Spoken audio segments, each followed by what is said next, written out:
Tudo certo? Beleza. Vamos lá, pessoal. A gente viu erro contra objeto, erro contra pessoa e aberratio ictus. Então a gente agora continua no quarto dos erros de tipo acidentais, que é o resultado diverso do pretendido. Pessoal, aqui a gente está falando de um bem jurídico diverso, né? Então assim, o resultado diverso do pretendido, também chamado de aberratio crimis ou aberratio delicti, representa a situação em que o agente, também por acidente ou erro no uso dos meios de execução, mesma história, acidente ou erro no uso dos meios de execução, atinge bem jurídico distinto daquele que pretendia atingir. Então, ele mirou um determinado bem jurídico, mas por um acidente ou erro no uso dos meios de execução, atingiu bem jurídico distinto.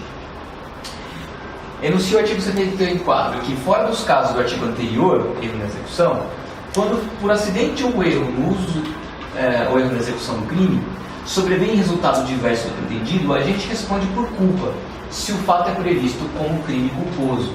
Se ocorre também o resultado pretendido, aplica-se o artigo 70. Então, qual que é a regra? Você quer direcionar a sua ação para lesar um bem jurídico e acaba lesando outro bem jurídico, responde em regra a título de culpa, né, por essa lesão única. Não acertou o seu bem jurídico, acertou o outro, responde a título de culpa. Se acertar os dois, vai ter a tipificação própria de cada um, todavia você vai responder por, afinal das contas, concurso formal. Tá? Assim, percebe-se que aberratio ictus e aberratio crimis são espécies de erro na execução, só que um de pessoa para pessoa, no outro de bem jurídico para bem jurídico. Todavia, na aberratio ictus, o erro faz com que o agente provoque uma lesão em pessoa diversa da pretendida, erro pessoa a pessoa. Enquanto na aberratio crimis, o agente provoca a lesão a bem jurídico diverso do pretendido, coisa pessoa, por exemplo, ou pessoa coisa, porque aqui é patrimônio, integridade física, ou integridade física, patrimônio. Eu miro um, acerto o outro, né? Exemplo, A quer danificar o carro que B está conduzindo, entretanto, por erro de execução ou por algum acidente, atinge e mata o motorista. Ele queria praticar o dano dolosamente, mas acaba praticando a morte culposamente. Então ele vai responder a título de culpa, porque ele mirou uma coisa que era objeto de dolo, mas sem querer acertou outra. Outro bem jurídico, né? Porque não é que uma pessoa acertou outra pessoa, não. Queria um bem jurídico, dano, que é patrimonial, e acertou uma pessoa. De culpa. Então, vocês está numa previsão legal, aberratio ictus e aberratio crimis, 173 ou 74. Aqui, o agente, apesar do erro, atinge o mesmo bem jurídico, né, de pessoa diversa. O resultado produzido, vida, coincide com o resultado pretendido, vida. Quero matar alguém, mata outra pessoa. Aberratio ictus, né? Por exemplo, a relação aqui é uma relação pessoa-pessoa. Então aqui, o agente, em razão do erro, atinge um bem jurídico diverso. O resultado produzido, por exemplo, a lesão à vida, é diverso do resultado pretendido, lesão ao patrimônio. Há uma relação coisa-pessoa. Aqui, eu respondo com as qualidades da vítima que eu pretendia, e aqui eu respondo de forma culposa pelo resultado lá. Né? Consequência. Não será a isenção de pena. Responde pelo resultado diverso do pretendido, porém a título de culpa. Lembrando, se houver precisão legal da vontade culposa para esse resultado que eu causei. No exemplo acima, A responderá por homicídio culposo, fica absorvida a tentativa de dano. Então assim, ó, eu tentei causar um dano, só que, né, ao bem jurídico vida, desculpa, ao bem jurídico patrimônio, e causei acarretando um resultado morte, ou seja, uma lesão ao bem jurídico vida. Essa lesão que eu não queria vai me ser imputada a título de culpa, diz o artigo, e ela absorve a tentativa de dano, porque na verdade, bem, eu gerei um risco concreto, só que ele era uma etapa necessária para que, de forma, eu responda por um crime mais grave. Ele é uma etapa necessária em meio em relação ao crime fim, que exauriu sua potencialidade lesiva, e é isso, sabe? Então, há uma absorção aqui. Como ocorre também na aberratio ictus, se o agente também atingir o resultado pretendido, ele vai responder. A gente vai ter que ver quais são as modalidades de cada uma, né? Aqui que vai responder a título de quê, por qual resultado consumado, tentado, se culposo ou doloso, mas aplicar a regra do concurso formal, né? Que pega a pena do maior e aumenta de um sexto. Importante. Regra do artigo 74 deverá ser afastada quando o resultado pretendido seja mais grave que o artigo produzido evitando déficit de punição.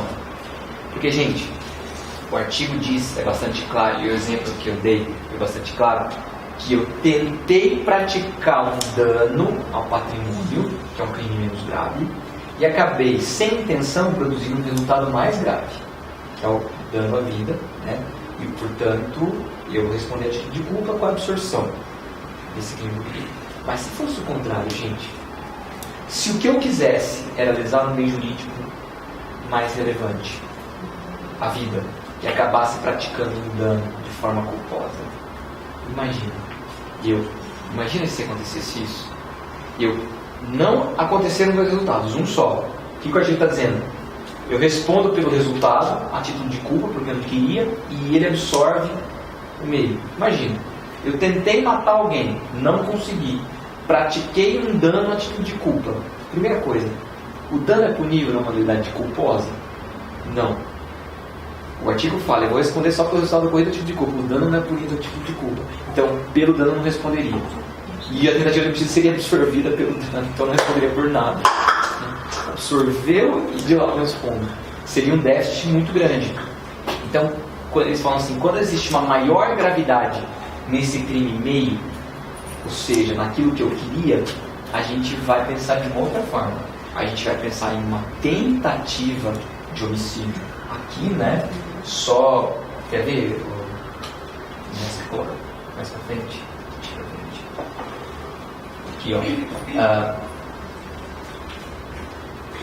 A gente, vamos fazer para ficar. A atira em B para matá-lo, mas erra o alvo e por culpa acaba destruindo uma planta ornamental, né? Que é punida tipo de culpa. Só para vocês saberem, né? Destruir, danificar, lesar ou maltratar por qualquer modo ou meio plantas de ornamentação de logradores públicos ou propriedade privada alheia, detenção de 3 meses a 1 ano ou multa, ou ambas combinadas. No caso do crime culposo, a pena é de 6 meses a 1 ano. Mas olha, maltratar planta, esse é o negócio, porque você tem destruir a planta, danificar a planta, lesar a planta ou maltratar a planta. Você acabou de pegar nelas. Xingar também. Pode ser. Fazer bullying, né? Colocar ela separada das outras, né? Então assim, maltratar aqui é título de culpa. Você maltratar uma planta é título de culpa. Então você imagina, a que a gente falou, eu atiro no B para matar, mas eu erro o alvo e por culpa eu acabo destruindo a planta. Então, você imagina, só acabo destruindo a planta. Eu jogo uma pedra para matar a pessoa, para cair na cabeça da pessoa, uma pedra gigante, eu erro, cai em cima da planta e destruo. Então assim, você imagina, eu responderia por destruição de planta ornamental a título de culpa, que absorveria uma tentativa de homicídio. Assim, não é a coisa. Então o resultado que costuma se dar aqui, gente, pode passar, Jack. Passa. Deixa eu ver aqui. Daqui. Então é isso. Volta. Você vai responder por tentativa de homicídio e só. Acho que era isso mesmo.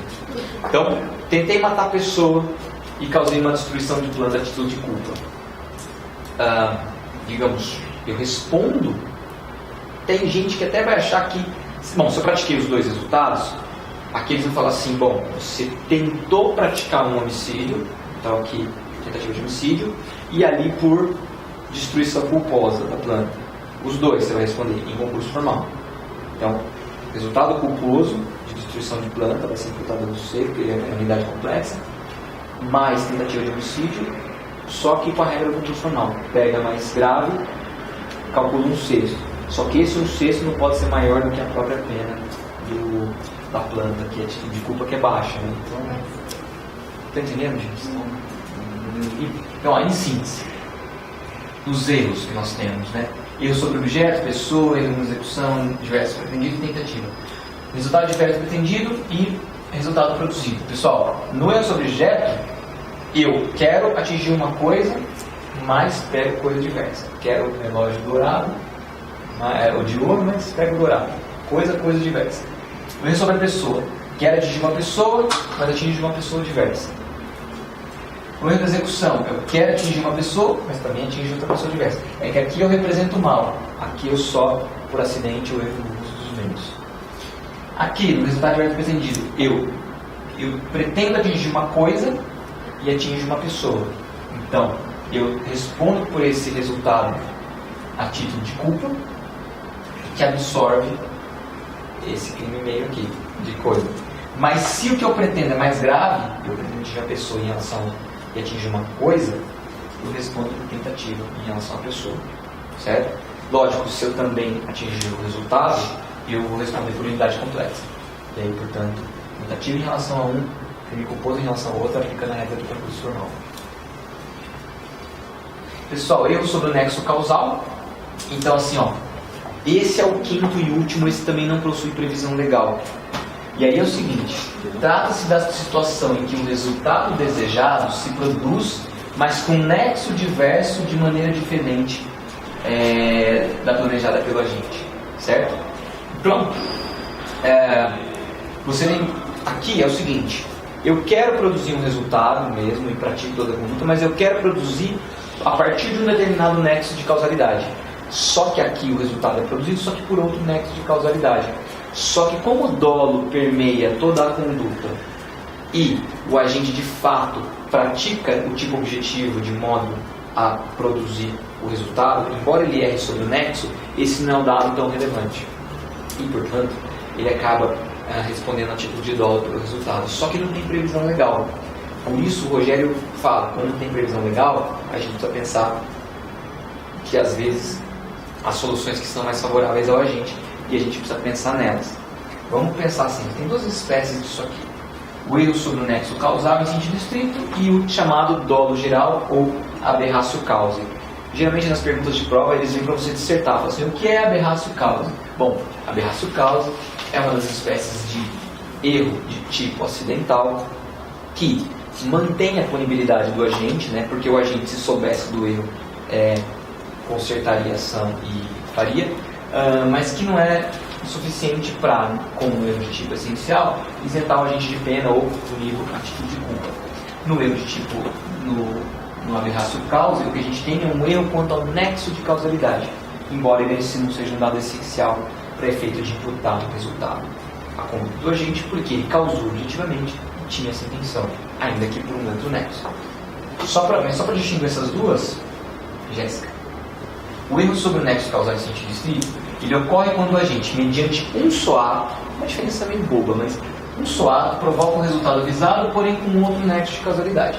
Por exemplo, o A empurrou o B de um penhasco para que morra afogado, porém durante a queda, o B bate a cabeça contra a rocha e morre em razão de um traumatismo craniano. Certo? Eu queria matar ele morre afogado, mas ele bate a cabeça antes, então beleza. No dolo geral, ou ato chamado aberratio causae, ocorre quando o agente, mediante uma conduta desenvolvida com pluralidade de atos, ele pratica uma conduta, mas cindida em diversas etapas íntimas. Ele provoca o resultado pretendido, porém com outro nexo. Entendeu?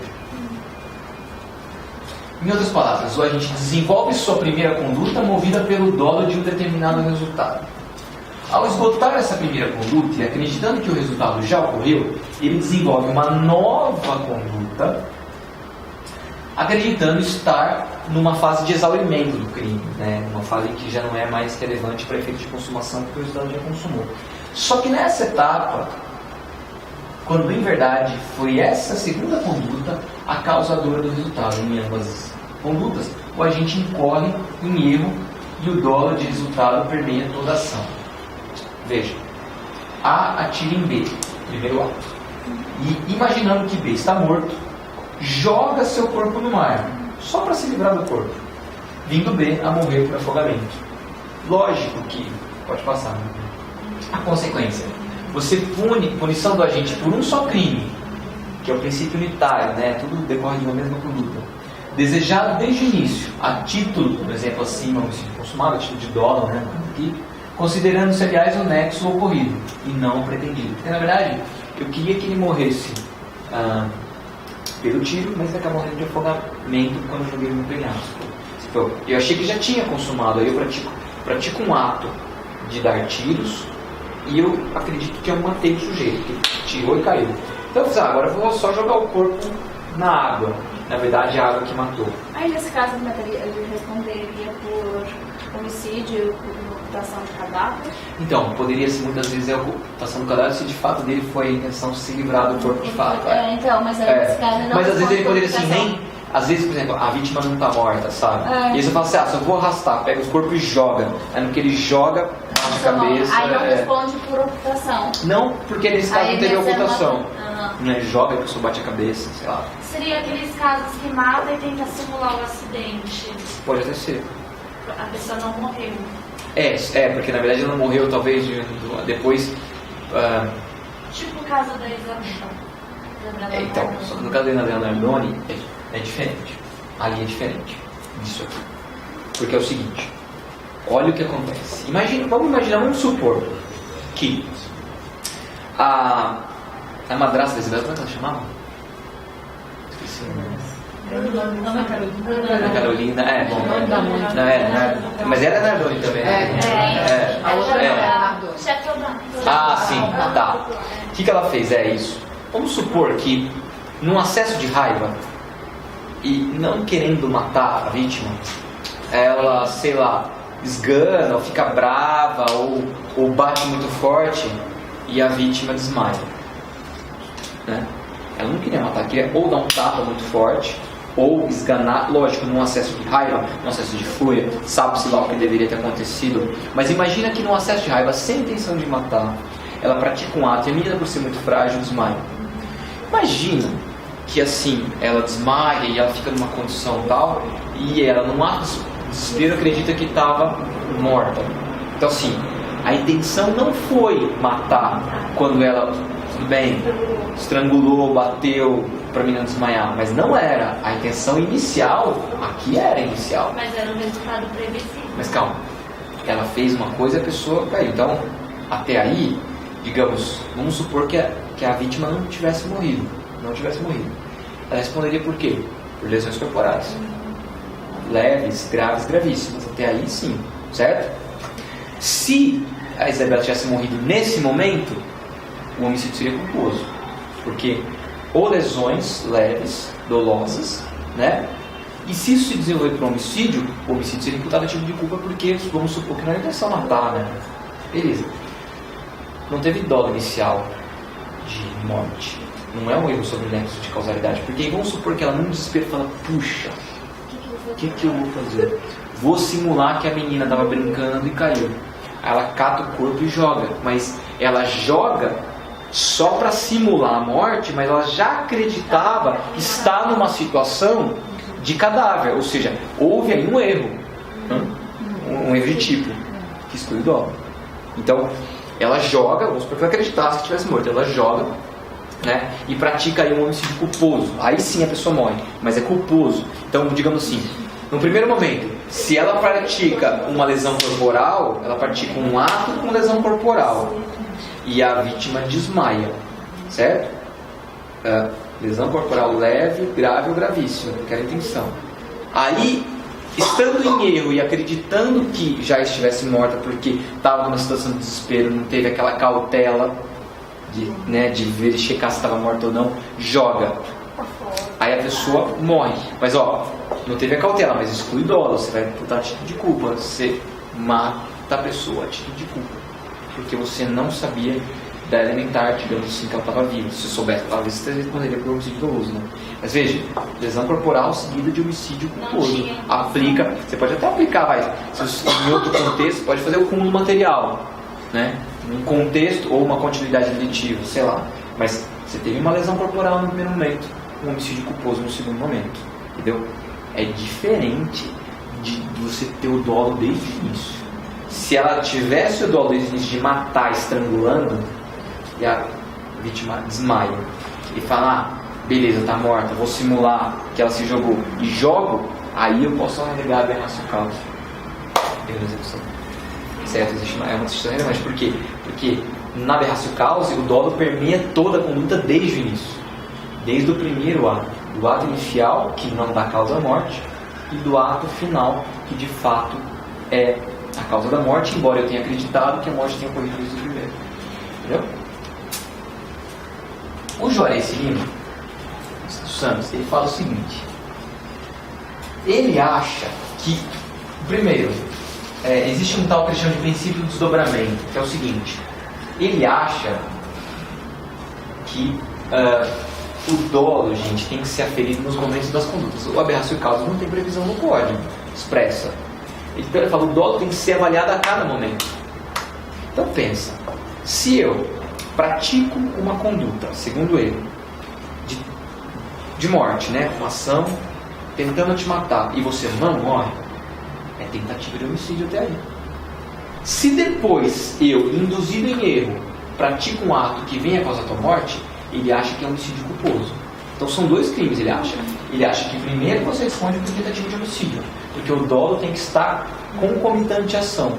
Ele tem que estar tentativa de homicídio no começo, no primeiro momento.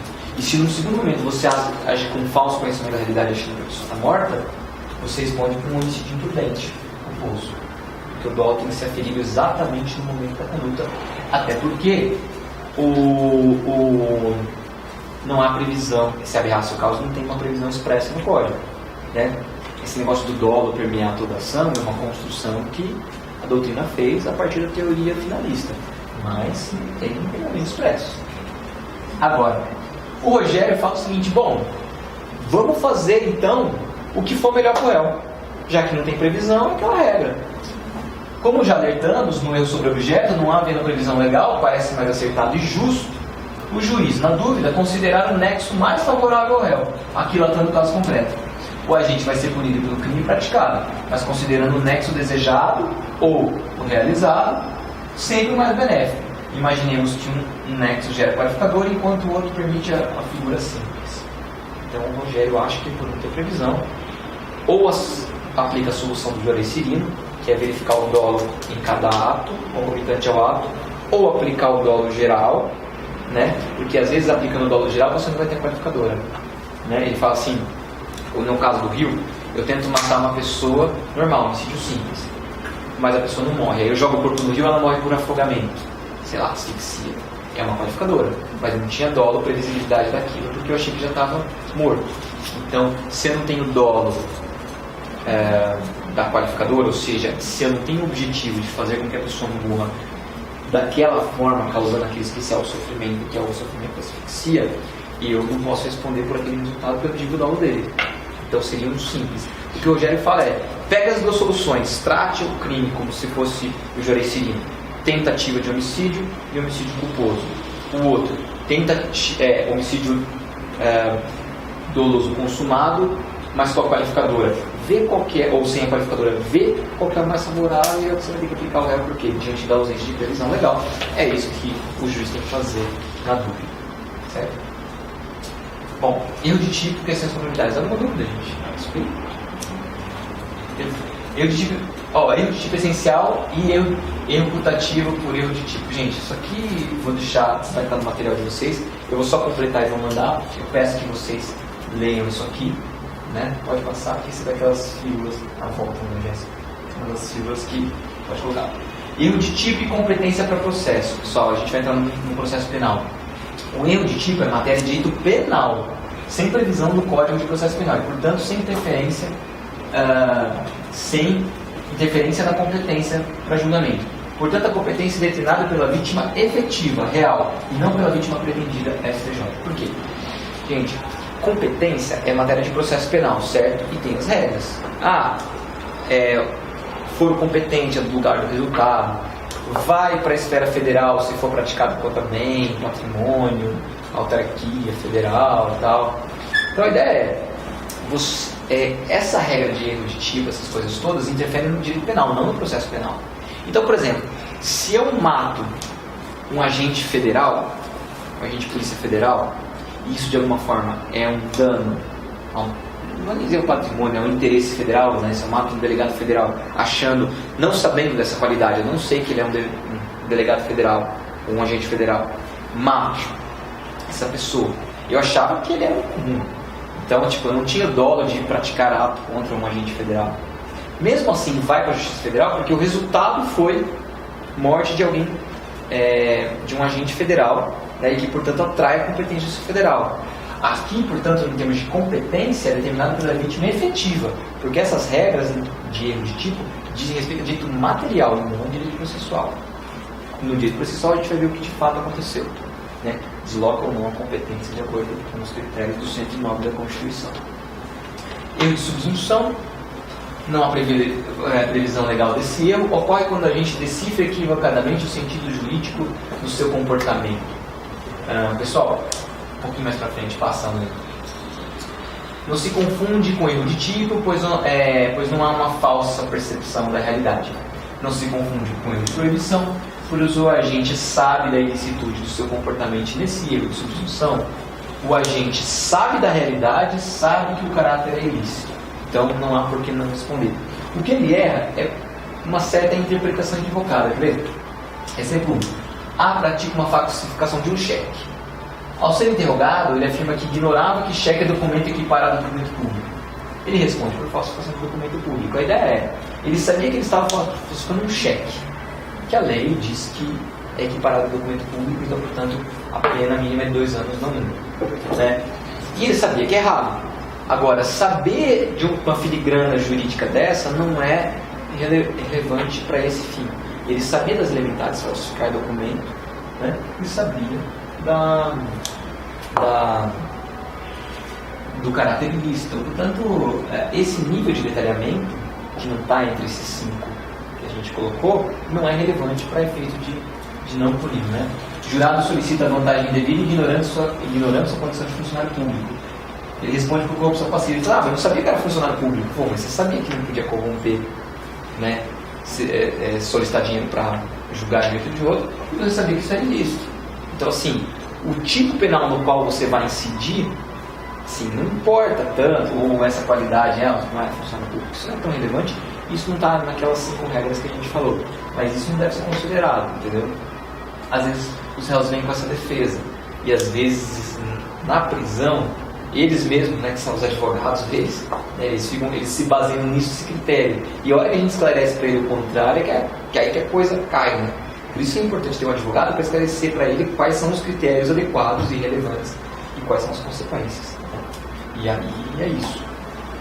A consequência não exclui dolo, não exclui culpa, não isenta a gente de pena, e beleza. Aí o Juarez Civiles fala daquela ideia de que uma adoração paralela na esfera do profano. Ele fala assim, gente, não basta...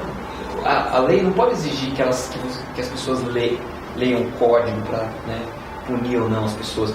Na verdade, a gente tem que ter a consciência dessa antissociabilidade, na verdade, dessa ilicitude pela experiência de vida, aquilo que se exigia numa sociedade. Então, assim, a consciência da ilicitude é dada pelo que eles chamam de valoração paralela na esfera do profano, ou seja, na esfera da nossa consciência comum, da nossa vivência comunitária, qual é a noção de ilícito que a gente pode ter. Mas isso é bastante importante. A gente vai falar isso na proibição. Embora não seja suficiente para excluir, você pode incidir numa atenuante do artigo 66, que é a atenuante genérica. A pena poderá ser ainda atenuada em razão de circunstância relevante à pena ou posterior ao crime, embora não expresse em lei, mas que tenha de alguma forma repercussão sobre o caso. Talvez algum tipo de ignorância em relação a esse aspecto, que diz respeito à ilicitude, ainda que marginal, pode ser usado, não vou usar para isentar, porque isso não foi o determinante para você praticar uma coisa que você sabia que era ilícita e que estava descrito em algum tipo, vamos objetivamente ter esse conhecimento real, mas vou dar algum tipo de coisa. Esse 66, inclusive, gente, que a gente usa para falar da teoria da culpabilidade e da vulnerabilidade, que o Thiago vai tratar com vocês, que o Maurício Dicker falou uma vez aqui, quando deu a aula. Erro provocado por terceiro, pessoal, isso aqui é importante. Artigo 20, parágrafo 2º. Responde pelo crime. O terceiro que determina o erro. No erro de tipo, o agente só erra por si só. Trata-se de um erro não espontâneo aqui, né? Que é induzido, que o leva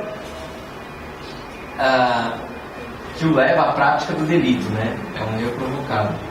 No erro determinado por terceiro, ocorre um erro induzido, figurando 2 agentes. O agente provocador e o agente provocado. E qual é a consequência? Para o agente provocador e para o agente provocado. O agente provocador, o autor chamado mediato, se o erro foi determinado dolosamente, ele responde pelo crime doloso. Se foi determinado culposamente, responde pelo crime culposo. No caso do agente provocado, que é o autor imediato que ele executa, em regra ele não responde pelo crime. Entretanto, caso tenha agido com dolo ou culpa, responderá também pelo delito. Gente, dá uma olhada.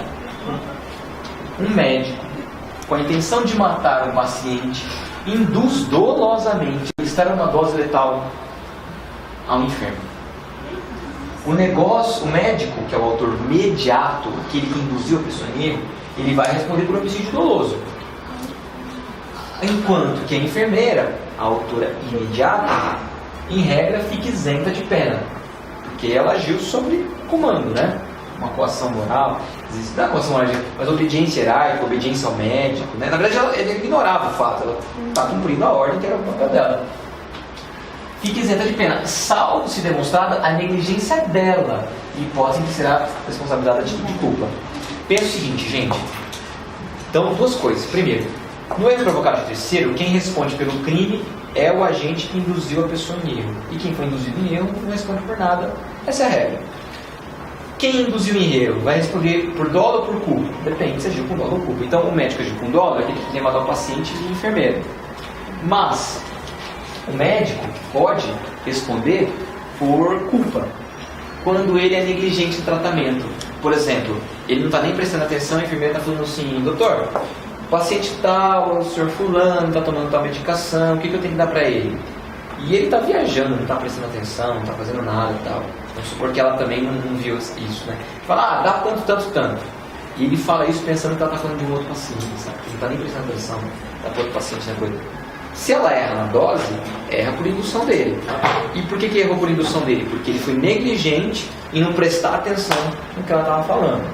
Então, ele, que é o agente, digamos, o provocador, né? O agente que indutor em erro, ele responde a título de culpa. Ele continua sendo o autor imediato. Porque ele não praticou materialmente o crime. Ele determinou a realização de um fato. Mas aí ele responde a título de culpa. Porque ele foi negligente no trato da coisa ali. O resultado foi acontecendo por inição, mas porque houve uma violação do dever de cuidado aqui. Prestar atenção, ser cuidadoso. Agora, a enfermeira, em regra, ela vai responder, não vai responder por nada, porque ela foi induzida. Todavia, se ela foi negligente de alguma forma também, poderia ter alertado o médico, percebeu o erro e não falou, sabe? Deixou a coisa também, aí ela pode ser responsabilizada de tipo de culpa. E lógico, se ela também, sei lá, ela desloca isso, sei lá, e ela quis matar também, pode vir dó, mas está falando assim, de erros, porque ela também não saiba disso. Mas se ela pudesse, se fosse exigível dela, na condição em que ela estivesse um comportamento mais adequado, ela responde a título de culpa. Dá para entender mais ou menos assim? Beleza. Eu acho que acabou aí, né, Jéssica? Pode até baixar o laptop. Pode até baixar aqui e desligar isso. Pode até desligar ali, Jéssica. Parogramação. Beleza, pessoal. Essa parte que não está esmiuçada, eu vou mandar material completinho para vocês, até para disponibilizar no site.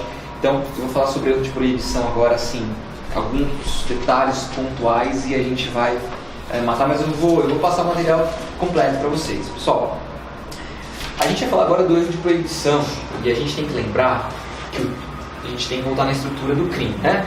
A gente tem o fato típico, ilícito e culpável, e a gente tem a tipicidade objetiva, né, ação nexosa ao resultado, e a tipicidade subjetiva, dolo e culpa.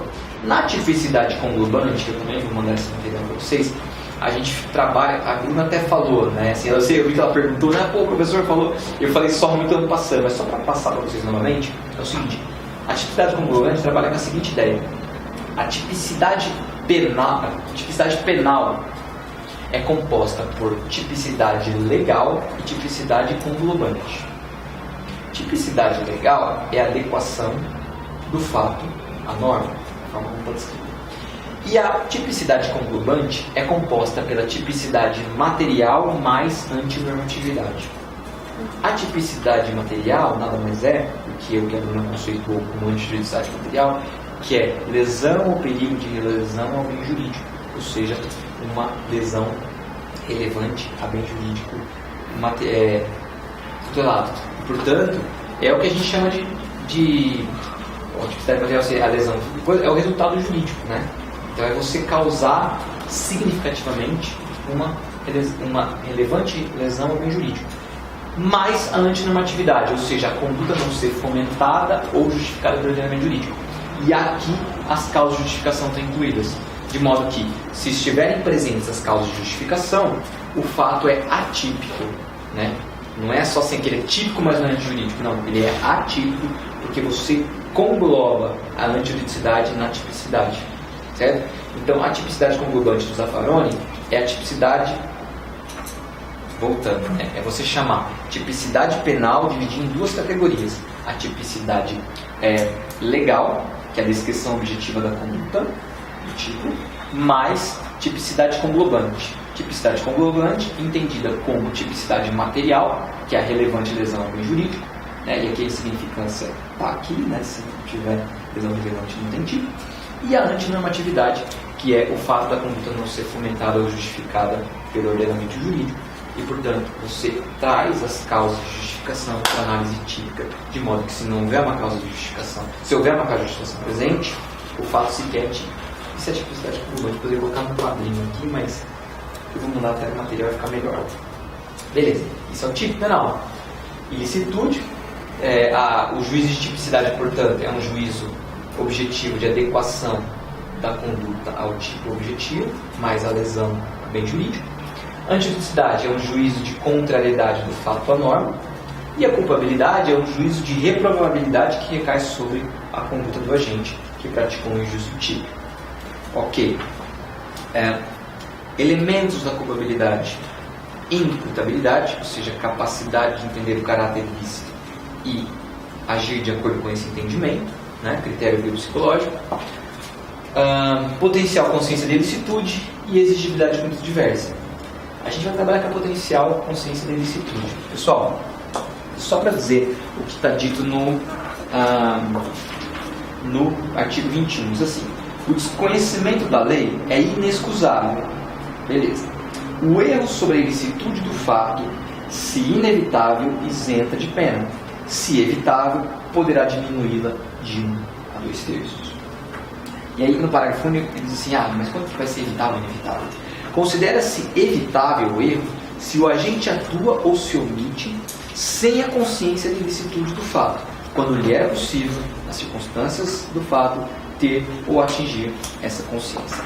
Então, assim, gente, desconhecer a lei não é sinônimo de não ter o conhecimento do caráter ilícito. Por duas questões. Primeiro, você conhece várias coisas, ou você tem a noção de que várias coisas são ilícitas, não porque você conhece a lei. Muitas das vezes você desconhece e não sabe nem onde está, né? Mas vocês conhecem, de acordo com a experiência concreta da vivência comunitária, que determinadas condutas são desvaloradas pelo ordenamento jurídico. Então, desconhecer a lei não é o que importa. O que o juízo de culpabilidade requer para te punir é o conhecimento da ilicitude. É estabelecer a relação entre, no plano interno do agente, na verdade ele conseguir fazer esse tipo de juízo entre o significado da conduta dele e o que o ordenamento espera dele. Então, por exemplo, eu entendo tudo que eu faço. Eu tenho, digamos que eu não ensino nenhum erro de fato, um erro de tipo. Eu entendo o que eu estou fazendo. Se eu conseguir, a partir desse entendimento, estabelecer uma conexão de ilicitude, dizendo assim: olha, o que eu estou fazendo proibido é, digamos, desvalorado pelo ordenamento jurídico, eu estou incidindo na consciência da ilicitude. Mas o ordenamento jurídico, ele, independentemente de conhecer a lei ou não, eu posso, digamos, não conhecer a lei e conhecer a ilicitude. Porque eu vivo socialmente, eu sei que certas coisas não posso fazer. Por exemplo, os presos não sabem onde está, mas eles sabem que não pode entrar celular na cadeia. Eles sabem que isso é proibido, sabe? Eles não sabem, eles sabem um monte de coisas, mesmo sem conhecer especificamente os códigos, né? Perfeito, é isso que o dispositivo está querendo dizer. Mas, vamos ver, eu posso conhecer o ilícito, que uma determinada previsão é ilícita, eu posso conhecer a realidade que eu estou fazendo, mas muitas vezes eu não consigo, uma questão ou outra, estabelecer essa conexão entre isso, uma coisa ou outra. Pensa, gente, que uma pessoa que mora no interior, né? Claro, tem gente, pessoa... É porque assim, às vezes é muito difícil pra gente, isso é um exercício de alteridade. Porque a gente acha muitas vezes, falar, só um doido não saberia, só uma pessoa muito leviana. A gente não se colocou na situação dessas pessoas. Quando você começa a trabalhar na defensoria pública, você vê que essa hipossuficiência informativa te leva a coisas, por exemplo, você pergunta pro réu, ele não sabe o número da casa dele. Ele nunca precisou disso, nunca recebeu carta. Ninguém escreveu para ele, não tem carta, não recebeu correio, não teve que conta para pagar assim, não tem dinheiro, não tem conta, não consome, não tem essa vivência. Fala, só um louco não saberia o número da própria casa. Não, na casa não tem. Eu sei, você chega lá, é assim, avenida tal, quando chega na farmácia vira direita, na viela 3, quarta casa. Sabe isso? Não sabe. E isso começa a compor. Imagina que um sujeito no interior do estado, ele acredite que ele possa caçar capivara para consumo próprio. Não é problema, sabe? Eu posso pescar o dourado, né? Eu sei que o cara fala assim, eu sei que pesca de peixe a partir de eu só posso pescar peixes a partir de uma certa medida, né? Não posso pescar peixe abaixo de uma certa medida, não está entendendo isso. Só pode pescar peixe se for mais de 40 centímetros, sabe? Porque abaixo você está impedindo a reprodução, porque eles se tornem adultos e reproduzem. Então assim, eu sei que existe uma proibição de pescar a partir de uma certa medida, eu sei que eu estou fazendo, que eu estou pescando, só que eu não sei exatamente qual é a medida, sabe? Eu acho, acima de 20 centímetros tá bom, e na verdade é 40. Sei lá, existe uma ideia de uma desconexão entre entender que aquela conduta se insere em algum tipo de proibição. Esse é o negócio. Só que é o seguinte, ela não exige a consciência atual da ilicitude. Ela existe para efeito de punir, você exige, né, já é suficiente, a potencial consciência da ilicitude. Portanto, a potencial consciência da ilicitude já é suficiente para acarretar uma punição do agente. Tá? Mas, bom, o que a gente está analisando? A gente está analisando que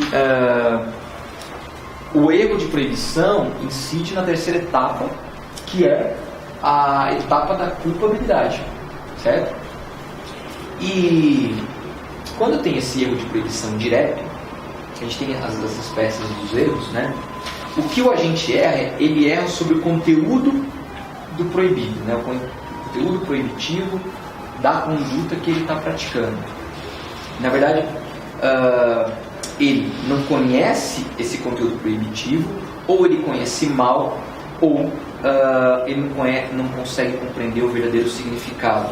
E aí são todos aqueles exemplos, né? O holandês, que na Holanda, em Amsterdã, fumar maconha é permitido, não existe essa proibição.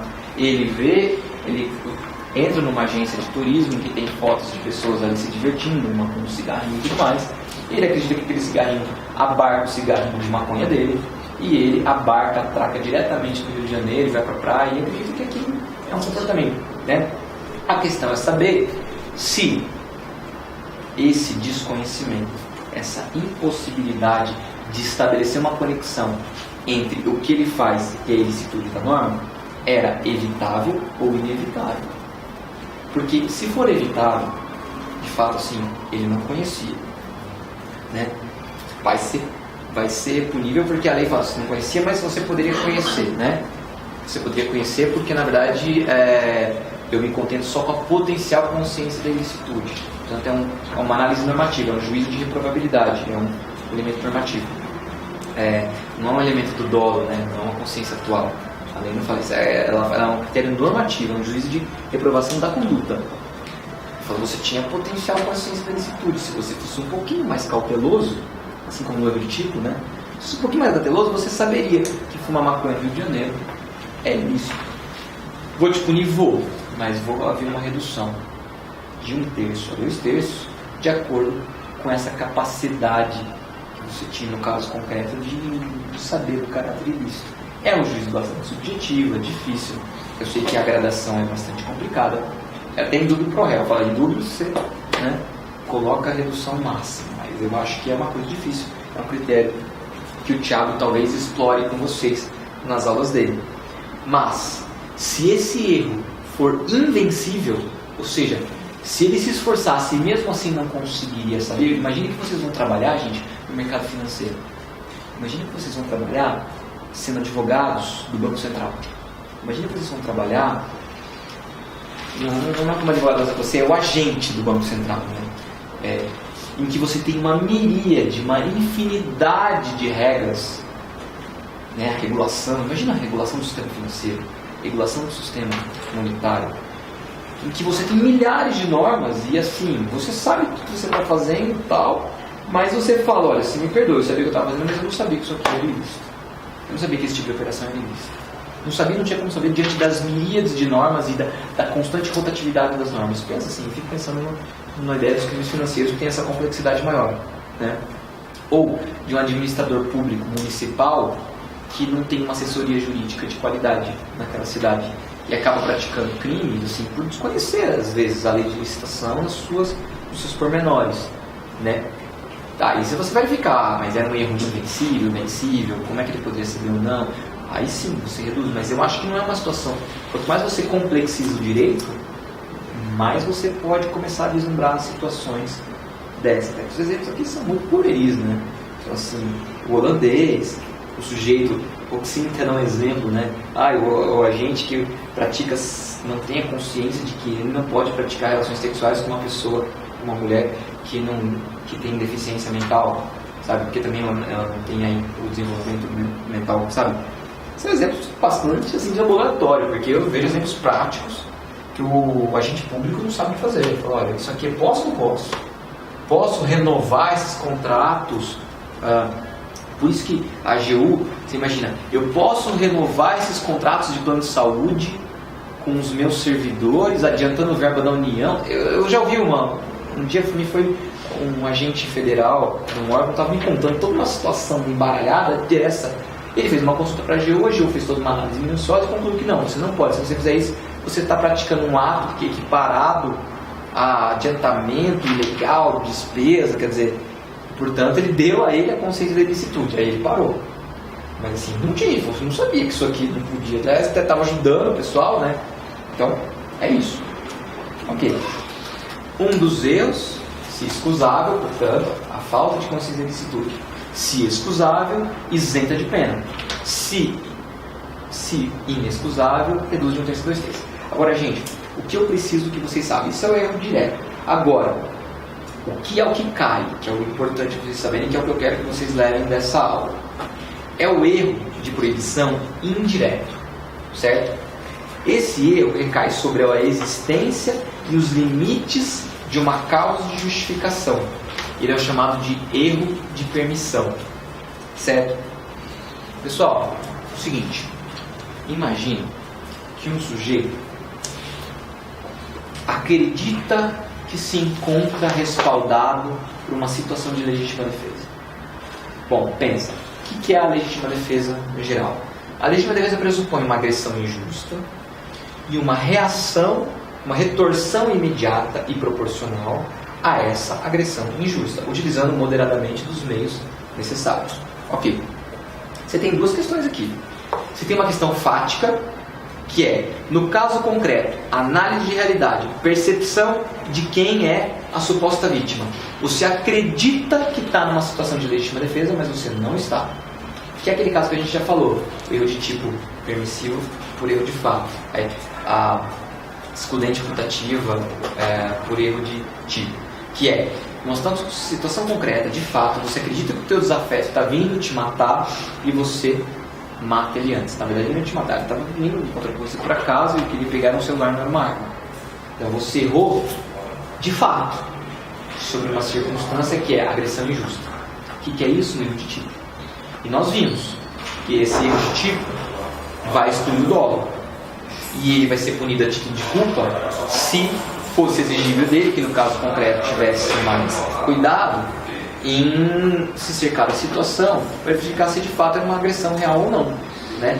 E aí acontece, ele atua com dolo, mas responde a título de culpa se o resultado que ele causou é punido a título de culpa. Vocês lembram na aula passada que a gente falou sobre o resultado, quando a gente falou sobre culpa imprópria? A gente falou assim, mas é basicamente isso. É um erro de fato acerca de uma circunstância concreta descrita como uma situação que ensejaria uma legítima defesa, caso de fato correspondesse àquilo que eu penso. Se for um erro é um erro de tipo, porque é um erro sobre fato. Eu falseio a realidade. Eu penso que estou parado por uma situação que, se presente, me autorizaria a agir. Mas é um erro de fato, certo? Eu acho que estou numa agressão injusta, mas não estou. Beleza. Qual a consequência?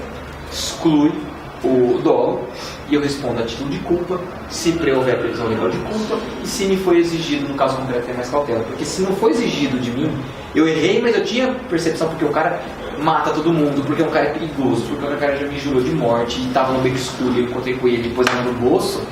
Aí eu não vou esperar para ver se isso é uma agressão real ou não. Eu já tive casos de júri assim. Tá. Beleza. Agora pensa. Eu não erro mais sobre fatos. Não erro mais sobre fatos. Imagina que o sujeito erra contra os limites e os pressupostos legais de uma causa de justificação. Eu sei o que aconteceu, mas imagina o seguinte, que esse sujeito, eu não vou tratar da questão da culpabilidade, gente, eu não vou tratar da questão da inexigibilidade como diversa. Eu estou aqui antes, estou no segundo requisito, eu estou na ilicitude, não estou na culpabilidade. Porque geralmente os jurados absolvem por esse terceiro quesito, que é o da inexigibilidade como diversa. Imagina um pai que mata a pessoa que violentou sua filha. Ele é inexigível como diversa, qualquer um que estivesse no lugar dele faria o mesmo.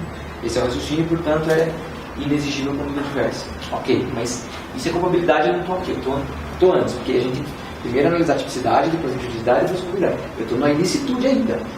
Imagina, o sujeito, muito simples, o sujeito, né, do interior, ele acredita que a lei permite a ele se vingar. Ele diz, quando eu tenho um crime grave desse, eu estou autorizado a ir lá e matar o sujeito que fez isso. Imagina que ele pensa isso. Então ele errou, não contra um fato, ele soube que a filha dele foi violentada e que o sujeito está morando em tal lugar. Violentou num dia e nós estamos uma semana depois. Ele acredita, digamos sinceramente, que a lei autoriza ele a ser uma legítima defesa da honra, considerando a legítima defesa um ato de vingança. Certo? Não está errando sobre o fato, está errando sobre o direito. Erro de tipo permissivo. E ele vai lá e mata. Aí você pergunta, meu filho, era excusável o teu erro? Ou seja, você poderia ter sido mais cauteloso para saber de fato a ilicitude? Se sim, reduz de 1/3 a 2/3. Se não, se da forma como foi aplicado, o contexto, digamos que foi um dia depois, naquele estado emocional, ele não tinha ninguém para perder. Sabe, não é algo com que ele ia se preocupar naquele momento. Era inexigível dele que fosse mais cauteloso em tomar ciência da verdadeira ilicitude. Né?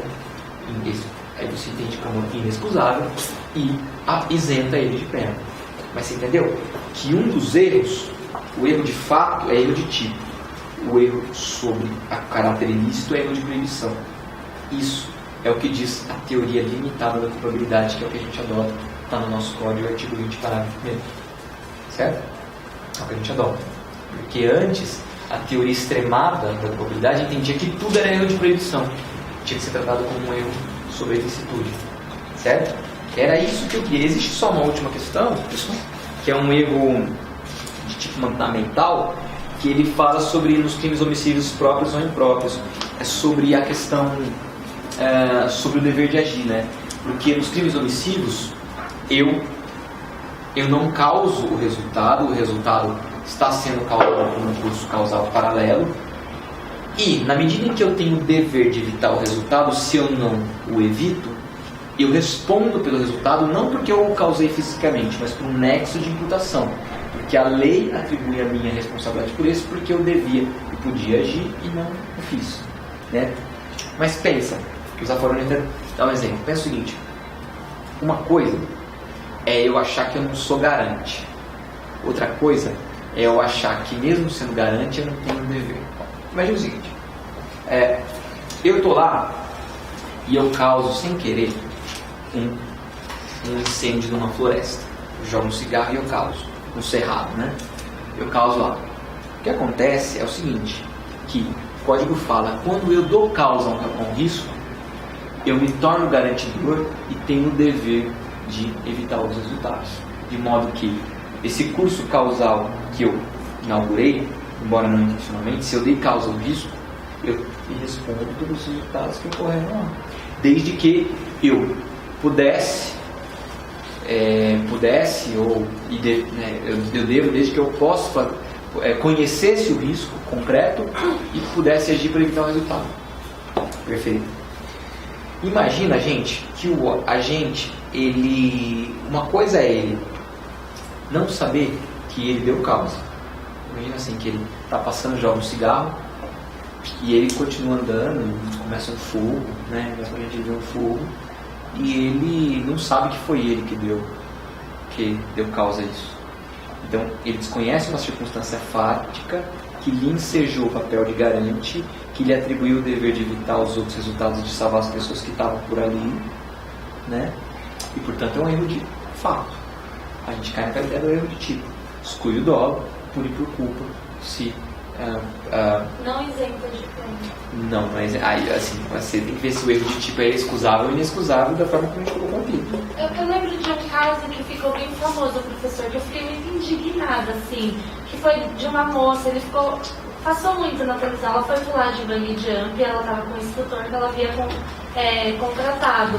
Só que no local havia outro instrutor que também trabalhava ali, que não tinha nada a ver com a contratação dela. Quando ela pulou, a corda estourou. E aí foi feita a perícia e descobriu que o material dele estava bem desgastado, que era previsível, que isso poderia acontecer. Ele acabou respondendo, mas o outro instrutor também respondeu. E aí ele respondeu também? Ele respondeu, porque ele poderia ter evitado. Eu lembro. A questão é saber, mas a questão é saber, se ele tinha um dever legal, sei lá, ele tinha um dever legal. Segundo, se ele tem um dever contratual, se ele é bom contrato, é ele que era responsável por a lei. E a questão é saber se ele deu causa. Se ele tiver em uma dessas três, sim. Aí eles até podem fazer omissão de socorro. Eles podem até ser omissão de socorro, mas aí ele deveria que ver a tipicidade específica, os requisitos específicos da omissão de socorro. Mas aí ele incidiria na omissão de socorro, não no homicídio. Eu lembro que o que falavam é que ele tinha condição de ver que o material não era apropriado, ele poderia ter não, mas a questão se ele pode, mas assim, poder, ele pode, a questão é saber se tinha um dever. Não. Só que o dever incumbe a quem? Deu causa, criou o risco, ou teve um dever legal, ou um dever contratual. Então assim, não é só poder, é poder e dever, certo? É complicado, também acho complicado. Eu achei mas, de qualquer forma, o que eu estou querendo dizer é, pensa no primeiro exemplo, o sujeito deu causa ao risco e não sabia que deu causa ao risco. Erro de tipo, certo? Erro sob circunstâncias fáticas. Agora, se ele sabe que ele deu causa ao resultado, mas ele acha que ele não tem o dever de agir só porque ele deu causa ao resultado. Sei lá, se ele deu causa culposamente a um incêndio, lógico que tem a questão do poder sem risco pessoal, né? Mas lógico também é uma questão, na medida que você causa, quais são as outras providências. Então você chama o bombeiro, né? Começa a ficar ali. Mas a ideia é, se você deu causa, ele acha que por ele ter dado causa, ele não tem o dever de evitar os resultados. Seria um erro de proibição. Mas a ideia é saber se de fato uma pessoa que dá causa não sabe mesmo. E se não souber, saber se é excusável ou inexcusável. Mas assim, uma coisa é errar contra as circunstâncias fáticas. Outra coisa é rezar sobre o dever concreto. A única questão, gente, aí é finalizar é o seguinte. Às vezes, o elemento de proibição consta do próprio tipo penal. Então, por exemplo, fazer tal coisa sem justa causa, né? Digamos assim, violar sem justa causa a correspondência. Eu não sei, acho que não é isso o tipo penal. Mas todos esses tipos penais que dizem assim, fazer tal coisa sem justa causa. Sem justa causa é um elemento normativo do tipo. Demanda um juízo de valor, demanda, né, alguma avaliação normativa do juiz. Mas pensa, é algo que diz respeito à ilicitude, né, sem justa causa. Só que está no tipo penal. Se você faz a coisa ignorando essa circunstância da justa causa, eu não sabia que era sem justa causa, eu estou errando sob tipo penal. Essa que é a grande questão. E eu só trouxe isso no final da aula para não confundir vocês, mas porque é um detalhe. Porque é o seguinte, na esmagadora maioria dos casos, erro de tipo é um erro sobre fatos, sobre realidade, sobre percepção da realidade, certo? É um erro de fato. Mas às vezes pode ser também um erro, digamos, de direito, entre aspas.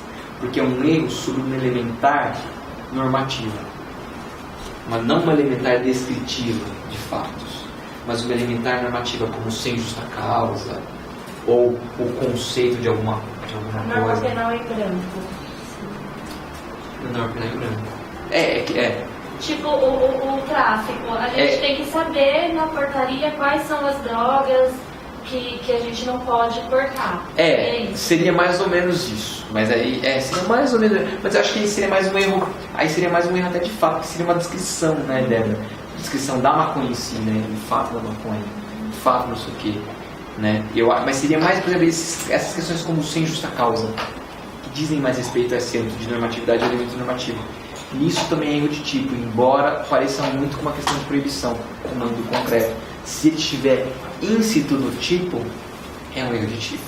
E submete essas regras do erro de tipo. Crime doloso, você não pune pelo doloso, pune pelo culposo, se pudesse saber. Não é uma questão de isenção ou não de pena, de diminuição. Mas a grande maioria dos casos que vocês vão pegar, gente, é erros de fato. Então acho que não vai ser tão relevante isso. Mas é um detalhe que eu quis trazer para o final, para não confundir. Eu vou montar o material certinho para vocês e vocês vão ter o material completo. Olha, adorei as aulas e sempre muito bom para vocês aí.